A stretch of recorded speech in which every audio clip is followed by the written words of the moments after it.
अल्लाह इस गुनाह को नहीं बख्शेगा कि किसी को उसका शरीक बनाया जाए, और इसके सिवा और गुनाह जिसको चाहेगा बख्श देगा।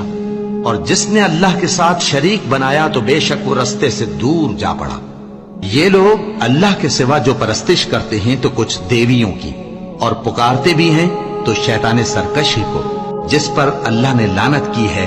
और वो अल्लाह से कहने लगा, मैं तेरे बंदों से गैरुल्लाह की नियाज दिलवाकर माल का एक मुकर्रर हिस्सा ले लिया करूंगा, और उनको गुमराह करता और उन्हें उम्मीदें दिलाता रहूंगा, और ये सिखाता रहूंगा कि जानवरों के कान चीरते रहें, और उन्हें समझाता रहूंगा, तो वो अल्लाह की बनाई हुई सूरतों को बिगाड़ते रहेंगे।